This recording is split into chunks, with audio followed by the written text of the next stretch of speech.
So, what if I told you that the entire blueprint for our financial future is being redrawn right now? And not by who you'd think. This isn't happening in Congress. It's being designed by the most powerful financial architects on the planet. Today, we're decoding that very blueprint. And look, don't just take my word for it. This quote comes directly from the Bank for International Settlements. Now, you might not have heard of them, but they're basically the central bank for all the other central banks. So when they say the system is on the cusp of a major leap, you better believe a fundamental shift is already underway. All right, here's how we're going to break this down. First, we'll look at the massive trillion-dollar problems that are forcing this change. Then, we'll get into the key, the technology they're using called tokenization. After that, we'll look at the actual technical blueprint for the new system, and finally explore what a totally tokenized world might actually look like. Why now? Why is the entire global financial system on the verge of such a dramatic, and I mean dramatic, change? What is the real catalyst pushing for this so-called major leap? Well, the answer, if you follow the money, points to two colossal challenges. And this comes from the world's largest asset manager, BlackRock. We're not talking about small market corrections here. We're talking about trillion-dollar-sized problems that our current system, frankly, just can't solve. First up, there's the staggering demand for new infrastructure. By 2040, the world needs, get this, an estimated $68 trillion in new investment. Think power grids, bridges, data centers, you name it.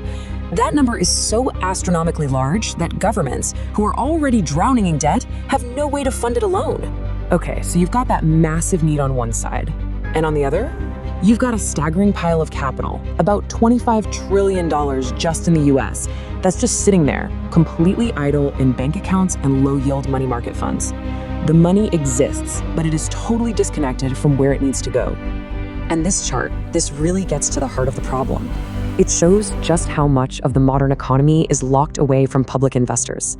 The fastest growing, most dynamic parts of our economy, whether it's cutting-edge tech or new infrastructure projects, they all live in private markets. And that's a club that most people and most capital simply can't get into. So you've got this huge gap, right? A massive need for investment and a massive pile of idle cash. How do the architects of the financial system plan to bridge it? Well, the master key they've chosen is a technology called tokenization. So what is tokenization? In the simplest terms, it's about creating a secure digital version of a real-world asset.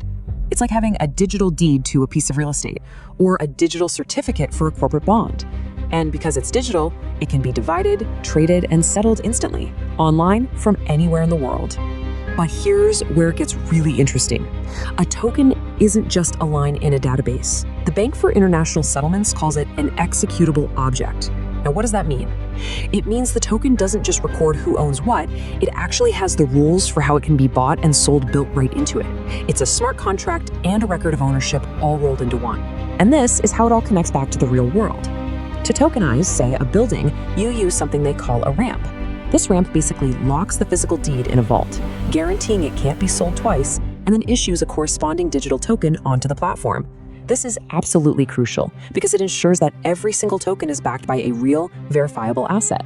Okay, so now that we get the concept of a token, let's pull back the curtain on the grand design.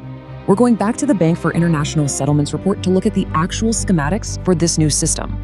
This isn't just a new way to trade stocks. This is about rebuilding the entire plumbing of the financial world from the ground up. What they're proposing is a new kind of financial infrastructure called a unified ledger. You can think of it like a single shared operating system for money. On this one programmable platform, you've got central bank money, you've got private commercial bank money, and you have all these different tokenized assets, and they can all interact with each other seamlessly. Now, a really crucial point here is what kind of money this system runs on. They make it very clear. It would run on tokenized deposits. These are basically the same bank deposits we use today, a direct claim on a commercial bank, with the safety and finality of central bank settlement. This is not the volatile world of crypto stablecoins. This is about building trust and regulatory oversight in from the very beginning. And listen, this isn't going to happen overnight. They've laid out a very clear step-by-step roadmap. It starts simple, just by connecting our current systems to these new token platforms. Then it moves to a hybrid model, and the final destination, the end game, is that fully integrated unified ledger where everything coexists on one single platform. Okay, I know this can all seem pretty technical and abstract, but the real-world applications, that's where things get really transformative. So what does this new financial operating system actually do? Well, first, it dramatically improves all the stuff we already do. Payments become instant. When you buy a stock, the money and the shares trade hands at the exact same moment. It's called atomic settlement. There's no more waiting 2 days for trade to clear. All of this makes the system way faster, cheaper, and a whole lot safer. But here's the real game changer. It enables things that are flat out impossible today. Imagine a loan for a shipping company where payments are automatically triggered the second a GPS signal confirms a container has arrived at its port. Or imagine buying a green bond where you can track in real time exactly how much carbon is being reduced. The whole financial system becomes programmable. So the takeaway here is pretty clear. This isn't some far-off science fiction. The blueprint for a tokenized world is on the table, being worked on right now by the very institutions that run our global economy. The potential is absolutely immense, but it leaves us with the most critical question of all.